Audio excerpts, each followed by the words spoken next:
The wind was warm that morning, the kind that smells like salt and sun-bleached driftwood. The ocean glittered like broken glass, restless but harmless.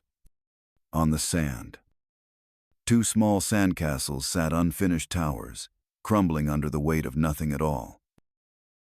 Their plastic shovel lay between them, half buried, as if it had simply been dropped mid-play. There were no footprints leading away, no drag marks, no cries, just the silence, and the tide, slowly pulling closer. People talk about how quickly it happens, how one moment everything feels normal, and the next, the world shifts sideways. But they rarely talk about the seconds after. The seconds when you call a name and no one answers, when the wind starts to sound like breathing, when every stranger looks like a shadow. For Alexandra, that moment never ended. 8 months later, the beach is still there, the same breeze, in the same stretch of coast, but she doesn't see a shoreline anymore. She sees an echo every time she returns. It's like stepping into a memory that won't stop looping.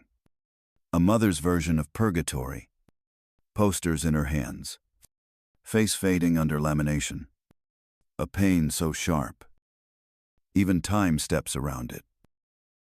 People tell her to let go, to move on, that no one can vanish without a trace. But somewhere, deep in the quiet hum of the ocean, something knows what happened.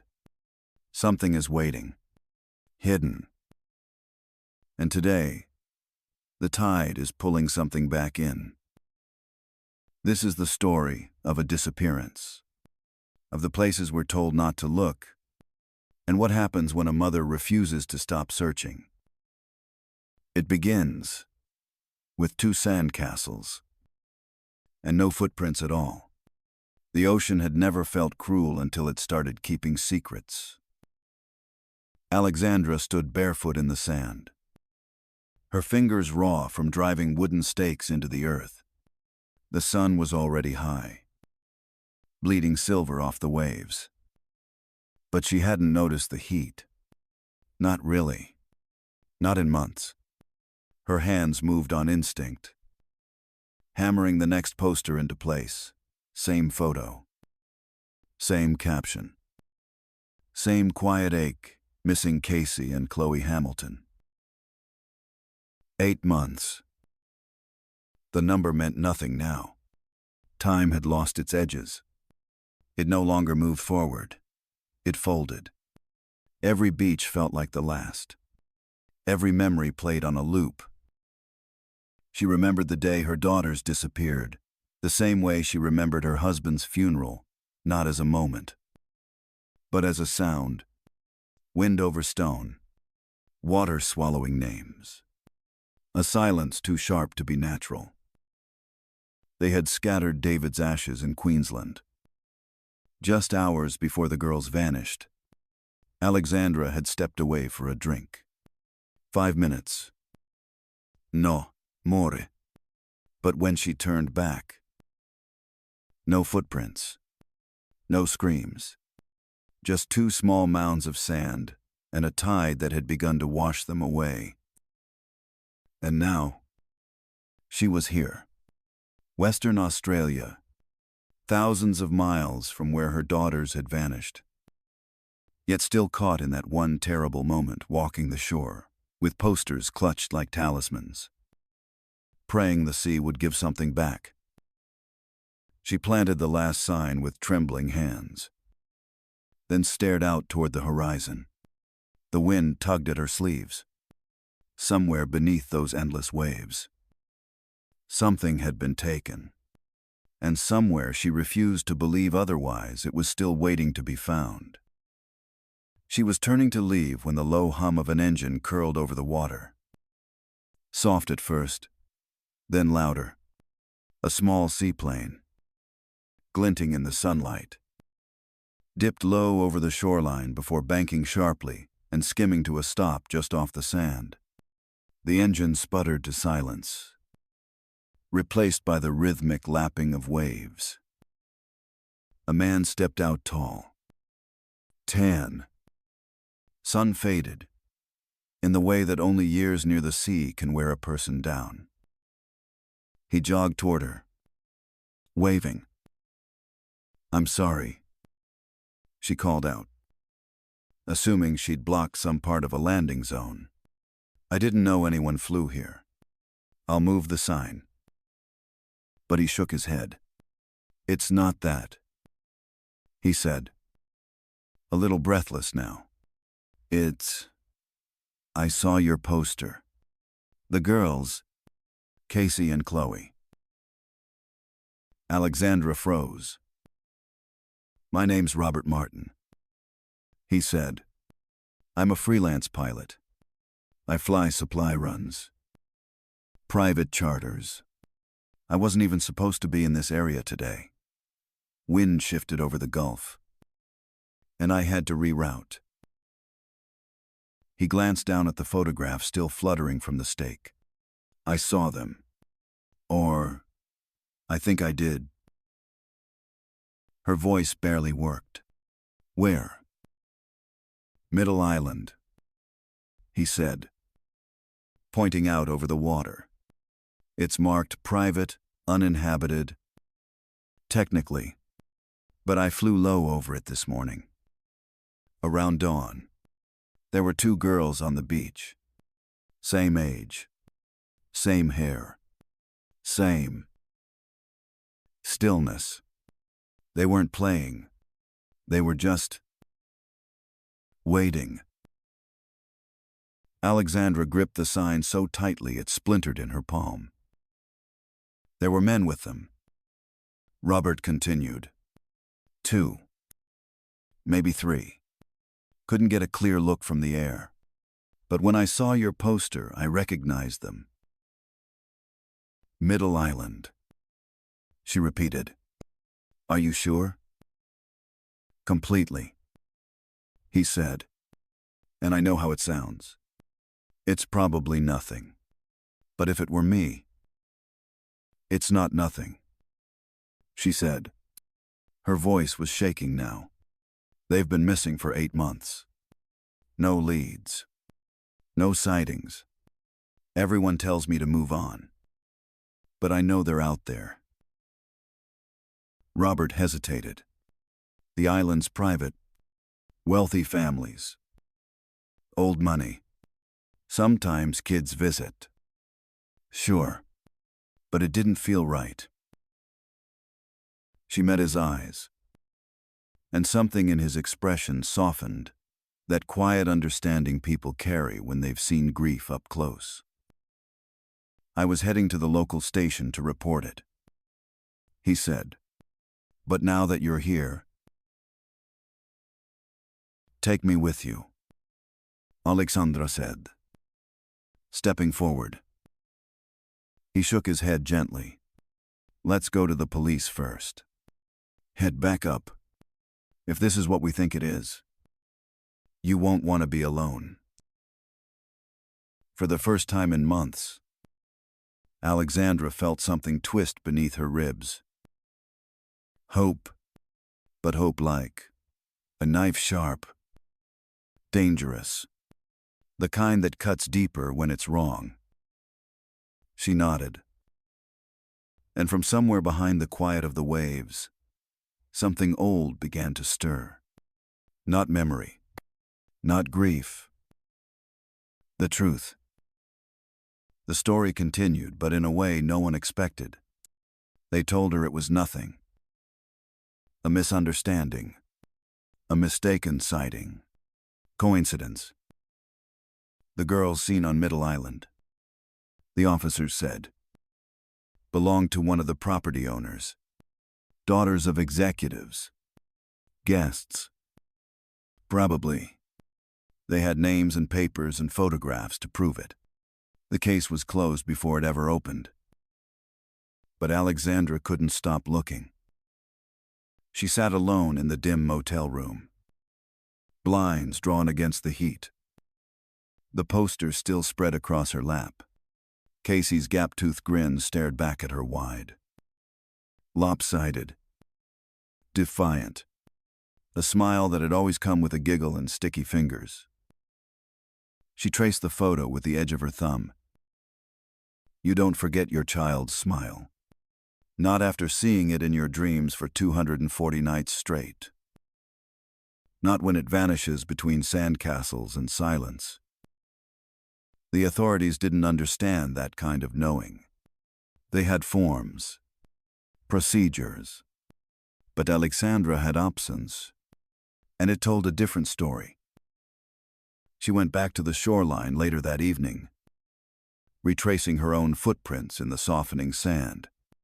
That's when she saw him, a weathered man in a faded blue shirt, sitting near the edge of the dock, gutting fish with the same rhythm people use when they're trying to forget.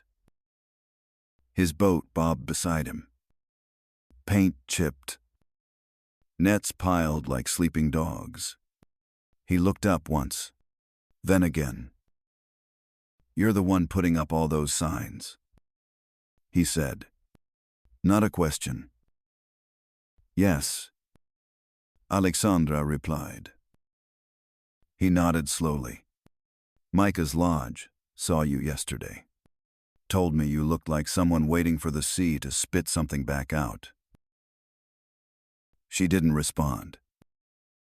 The man squinted out over the water, then wiped his hands on a rag that had seen better years. They don't all come back, he said, voice low. The kids, they go out there sometimes, to the island, but not all of them return. Alexandra's chest tightened. You've seen them. I've seen enough to know something's wrong. He didn't look at her when he said it, as if the truth might vanish, if stared at directly. My name's Justin, he added after a pause. You can trust me, but I wouldn't say that about everyone around here. Her breath caught. What do you mean? Justin reached behind him and handed her a pair of heavy binoculars, military style. Scratched but strong. Use these. At dawn, look toward Middle Island. Just watch. She took them, the weight of them unexpected in her hands. And if you see something, he said, finally meeting her eyes, don't trust the ones in uniform. Some ghosts wear badges. A breeze lifted from the water, cool and sudden, and the air felt different, somehow charged. Justin stood and walked back to his shack, leaving her alone on the dock, with only the hum of the waves and the dark line of the island on the horizon. The sun was nearly gone now, and the beach behind her had emptied. But in the stillness, Alexandra felt something beginning. Not hope. Not quite. But a ripple under the surface. The start of something surfacing slow, patient, and hungry for light. The next morning broke in shades of silver and ash. The tide was low.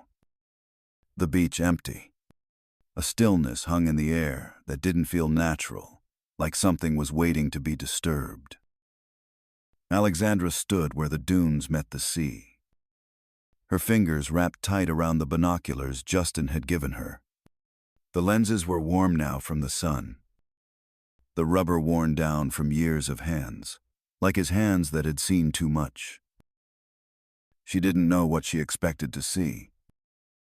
But when she lifted them to her eyes, there it was. A white yacht, drifting like a phantom just beyond the island's southern curve. Elegant, quiet, out of place. She adjusted the focus, breath-catching, and then everything inside her turned to ice. Two small figures stood on the deck, framed against the glow of morning light, one in a poly dress, the other with long, messy hair blowing across her face. Casey, Chloe. Not ghosts, not memories. Alive. They were still, not waving, not playing, just there, watching the sea with the weight of children who'd learned not to ask questions. Near them stood two men tall, well-dressed, calm in the way dangerous people often are. One raised a hand to shield his eyes from the sun. He didn't wave. He didn't look surprised, just aware. The binoculars shook in her hands. She called Ben. He answered on the first ring. Alexandra. I see them. She whispered. They're on a yacht. It's just off Middle Island. Two girls. It's them. Ben. I swear it.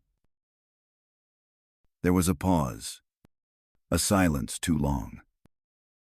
Then, where exactly? She gave the bearings, her voice trembling with urgency. We have to do something. I'll take care of it, he said. But something in his tone had shifted just slightly. Not doubt, not disbelief. Something closer to calculation. After they hung up, Alexandra didn't move. She just kept watching. And the longer she stared, the less it looked like parenting. The girls didn't smile, didn't speak, didn't move unless prompted. It wasn't care. It was possession. Later that afternoon, the police confirmed they had investigated. The island owners were cooperative. The girls, just guests. They said, no match. But Alexandra knew better. Because that evening, as the sky bruised into dusk, she saw them again through the same binoculars, now slick with her sweat. The same yacht, the same men, and now, her daughters unconscious, being carried across the deck like luggage. Their limbs hung loose, their hair tangled and wet. One of the men adjusted a blanket around them with a tenderness that made her stomach turn. Not protection. Cover. She called Ben again. This time, his voice held steel. I saw them too. He said, you were right. His team, not the local authorities, was already en route. Former colleagues from Queensland. Men and women he trusted like blood. They're trying to leave, he said, but we won't let them. He told her to wait on the rise near the dunes, to stay hidden. She obeyed. But her fists gripped the binoculars like a weapon. She watched as the yacht started its slow retreat into deeper water. Watched as a shadow moved across the sky, a seaplane. Robert. Watched as Ben's team launched their intercept from both land and sea. A quiet choreography of speed and certainty. The yacht turned. Too late. And for the first time in 8 months, the ocean stopped lying. Sirens never came. Only silence. Only waves. And the sight of men being dragged from their boat in handcuffs, their calm shattered. One of the girls stirred beneath a blanket. And somewhere beneath the weight of grief and waiting, Alexandra felt her lungs expand again. Not fully, but for the first time, without pain.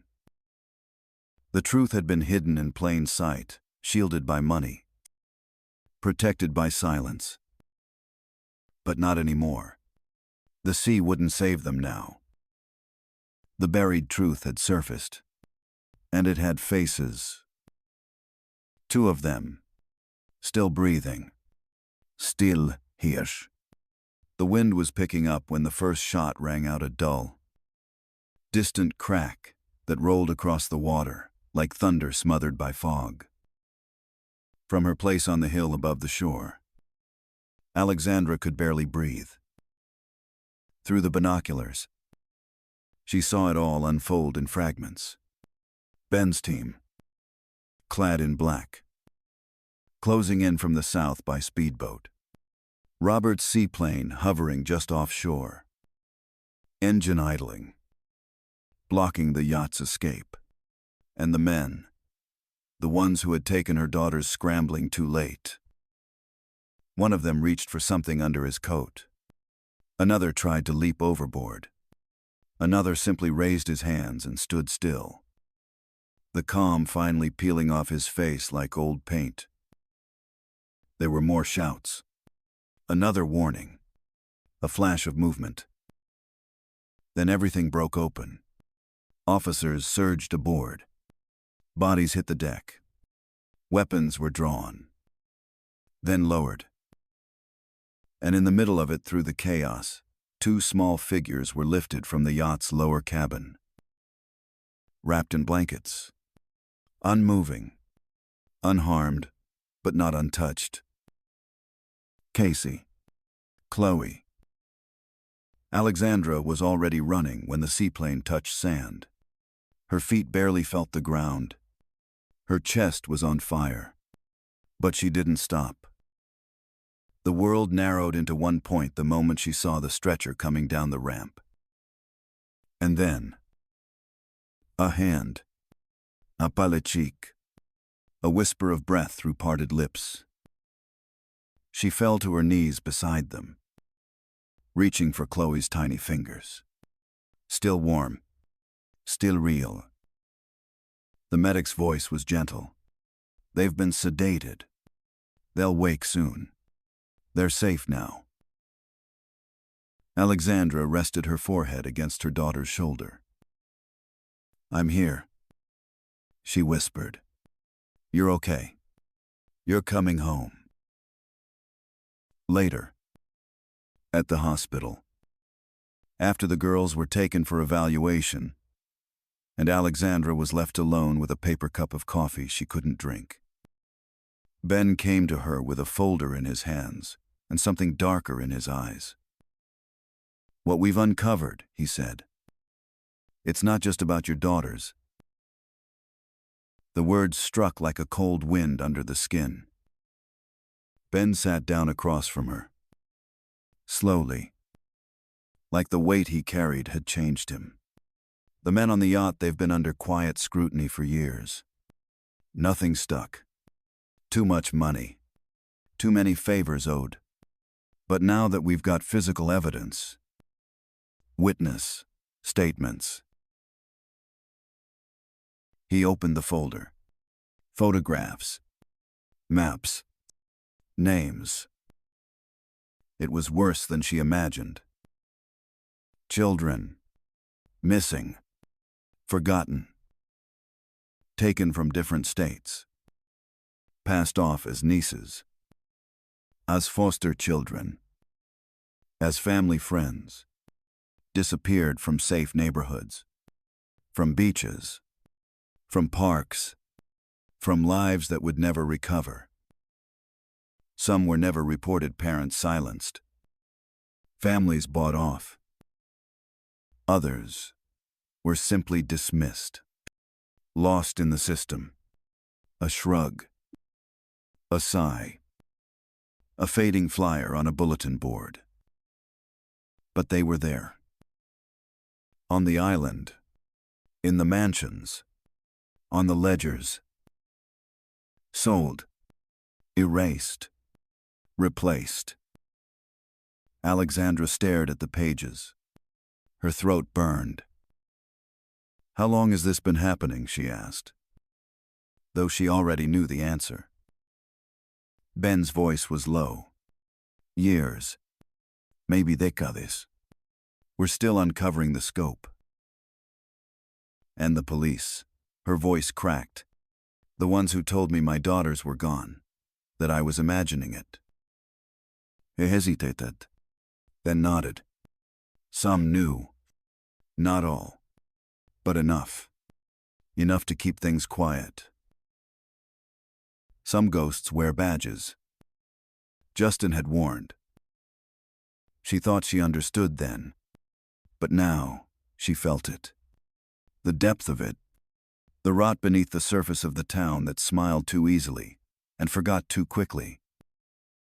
The local station was already being taken apart. Internal affairs had arrived with warrants and sealed boxes. Officers were being questioned. 2 had been arrested at the marina, still holding the envelopes of cash in their hands. But Alexandra knew. No amount of justice would undo the silence. Her girls were safe now. But the damage had already been done in ways they wouldn't even understand for years. In dreams they hadn't spoken of yet. In the way Chloe flinched at sudden movement. In the way Casey had whispered, "Is it over?" even before opening her eyes. And somewhere, beneath the relief, was something colder. A knowing. They were not the only ones. And what came next would demand everything. The sea is quiet now, but it wasn't always.